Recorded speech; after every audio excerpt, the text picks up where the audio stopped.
Kasi di ba nag-imbestiga rin kayo nun sa Pogo? First time nyo narinig na may former PNP chief na nasa payola ng Pogo. First time, ngayon lang. Nagulat na ako, bakit meron ganong istorya. Pero possible, sir, yun, considering na ang laki ng pera ng mga nasa Pogo operation. Posibleng mangyari, dahil nga, daming pera ng Pogo, di ba? Posibleng mangyari. Anything can happen. If they can bribe people, then they can do it.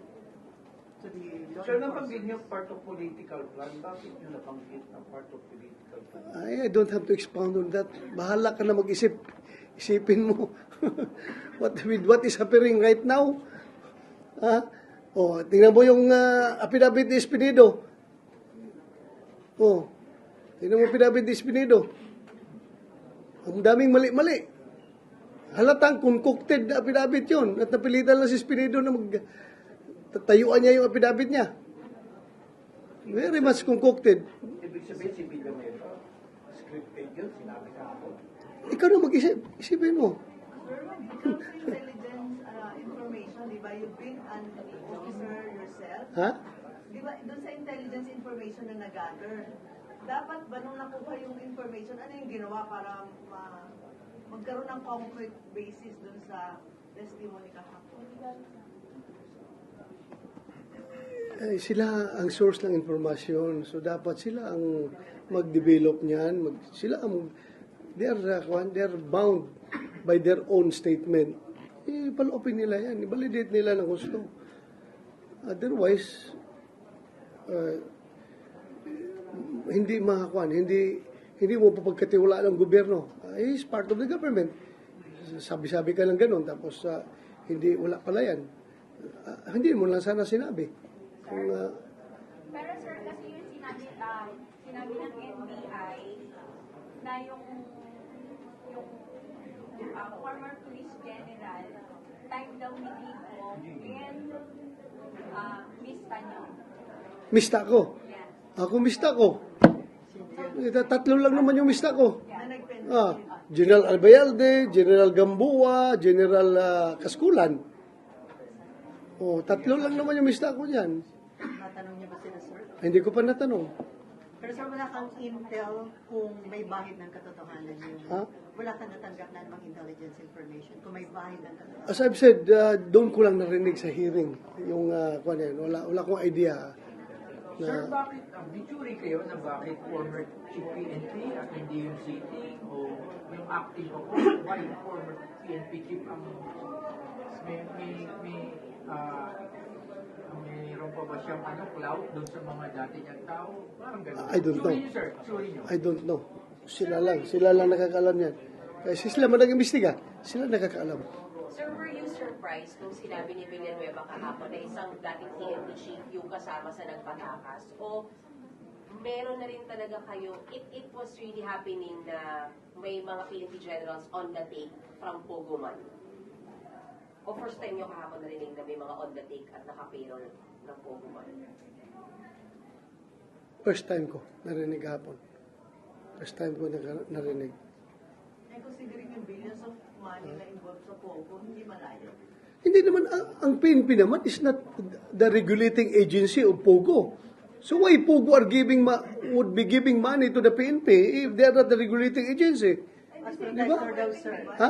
Protector. Sa wedding in the past na hindi man regulator yung... You're waiting, is 1602, PD 1602, ang chief implementer dyan is the PNP, illegal gambling. Pero Pogo is Pogo operating illegally here in the Philippines? Sila nagpapalaro ng illegal gambling dito sa Pilipinas? Hindi man, ang kanilang laro doon sa China, sa ibang bansa. Hindi man sila nagpapalaro dito. Pero sir, as protector daw. Ha? O kung illegal Pogo, o sino nag-regulate ng illegal Pogo? PNP ba?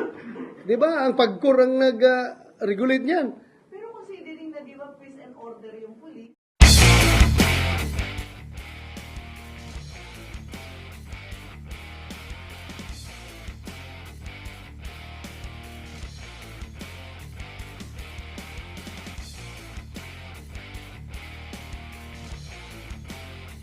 statement is irresponsible and uncalled for. Benjamin Acorda Jr. says it's unfair that a sweeping statement puts the integrity of former police chiefs at stake. Po natin na-receive itong order po ng Pasig. So most likely katulad ng ginawa po natin doon sa mga kasamahan po ni Kibuloy after their hearing po doon sa Pasig ay binalik muna natin sila dito para makuha po yung mga gamit and dumaan po sa proseso. Kailangan din po kasi nga magsagawa ng mga medical examination, physical examination ng PNP prior turnover po. So ganun din po ang magiging procedure po dito kay Alice Goo bago natin siya i-transfer sa Pasig. Probably today po yan. Ma'am, pardon me ignorance po. Kunwari po, ang commitment order ng Valenzuela RTC is taliwas doon sa commitment order ng Pasig RTC. Ano yung mga yan? We have to give priority po doon sa kaso na non-bailable po. Pwede naman po siyang mag-bail po doon po sa kaso niya. In fact, she can do that pag nandun na po siya sa Valenzuela ngayon. But again, nauna pong mag-issue po ng commitment order ang Pasig. Yes po, kung maalala niyo po, ganyan din po yung naging case ni na Apollo Kibuloy and 5 others po na kung saan nag-issue ang Quezon City, nag-issue din po ang Pasig.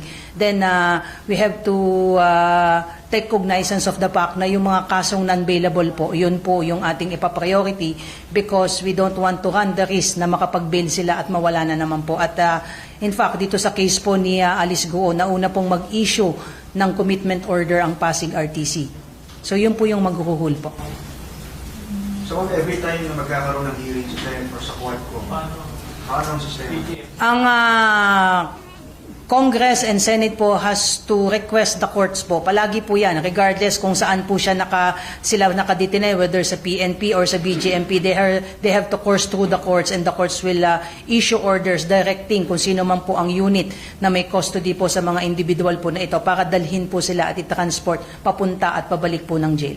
So, ma'am, kung kailangan nyo pumarap sa Senate or Congress, jail, Pasig jail na po ang magdadala sa kanya. Hindi na po ang PNP kasi wala na po siya sa custody natin. so wala rin yung police yung mag-provide ng security na? Kung kinakailangan po na mag-provide po ng additional personnel augmentation po sa BJMP and we are ready to do that. And nangyayari naman po before yan, nagre-request po ng BJMP ng police assistance pag may transport po ng mga high-profile individuals po. Ma'am, nag-request ba yung kampo ni Mayor Alice ng motion to reconsideration dahil kinetret na po sa buhay?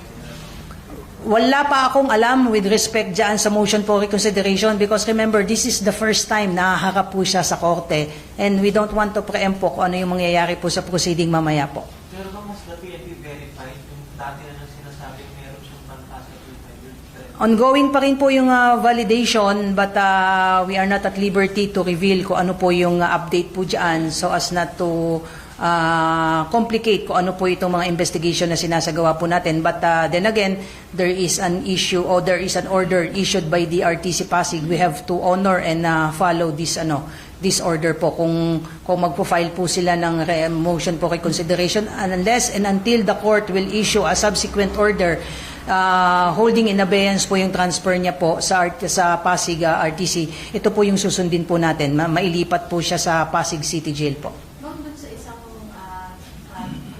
nagmarap siya sa Senate, sinabi niya na kilala naman niya, alam naman niya sa nanggagaling yung threat niya, yung threat sa buhay niya.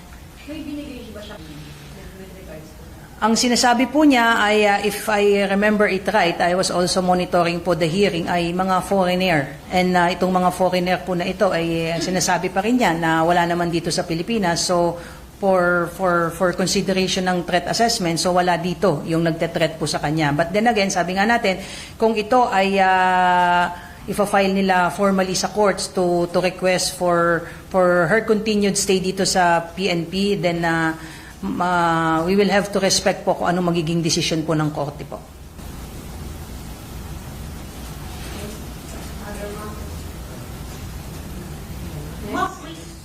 What we confirmed sa inyo po ay yes, meron po tayong individual na hawak po ngayon na sinasabi na siya ay dating miyembro di umano ng Angel of Death at pinatutuhanan niya itong mga lumabas na sa before sa atin na itong grupo na ito ay nagagamit para sa personal na interest ni Apollo Kibuloy at sila mismo ang pinangtatakot sa mga biktima. Di umano, again, these are all allegation at hahayaan natin ng korte ang magdesisyon kung ito ba ay may mga basehan tayo na isasubmit sa korte. But yes, meron pong individual na may mga ipinahayag po na mga information na that would somehow collaborate yung mga ibinigay na testimonya nitong mga biktima. At sinasabi nga siya, may mga specific na cases siyang ibinigay, but sa ngayon hindi mo na po pwede nating maibigay.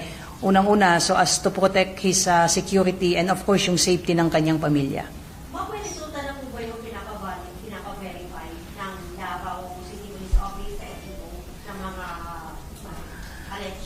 I don't have the official copy of the verification made by Pro11 with respect doon sa mga names na isinubmit nila sa FEO for purposes of determining kung ito bang mga pangalan na sinasabi ng mga miyembro ng Angels of Death ay may mga hawak o at least may mga hawak siya at nakaregister na mga baril under their name po.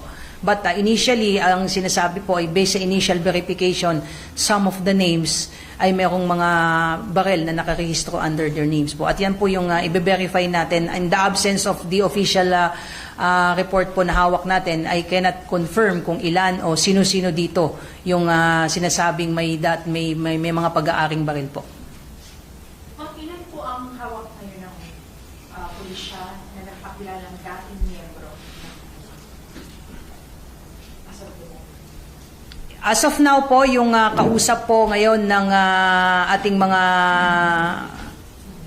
operatives po at ating mga investigador ay may isa po. However, may mga binanggit po siya na mga kasamahan niya, di umano na natatakot lang to come out in the open. So nagkakaroon po ngayon ng pag-uusap para makausap din natin at makaharap natin face-to-face yung mga sinasabi pa niyang iba niyang mga kasamahan na tumiwalag na sa KOJC at handang makipagtulungan sa ating sa PNP.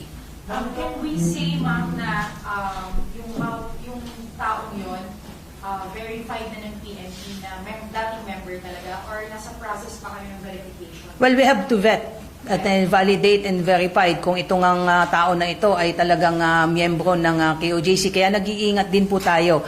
Hindi lahat ng lumalapit sa atin na nagpapakilala. But based sa kanyang revelations at may mga nagpatotoo na itong tao na ito ay talagang dating miyembro. At siya mismo, kinoconfirm niya, he was part of this group na ginamit para harasin at mag-inflict ng harm sa mga individual na hindi sumusunod sa utos di umano ni Apollo Kibuloy. Nasa listahan siya. Di ba may hawak ng listahan? I don't have the copy ng listahan, but again, we don't want to give the names yet for now. I hope you understand na takot din to, apprehensive din siya.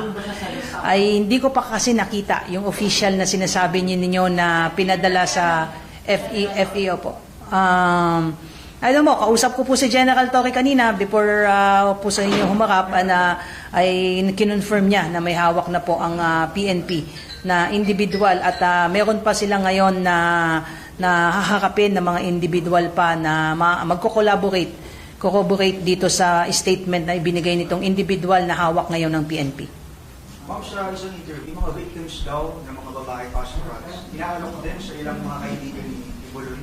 Tapos mention pa si former President Rodrigo Duterte. Hindi rin ba ang angulo na iniimbestigahan ng PNP?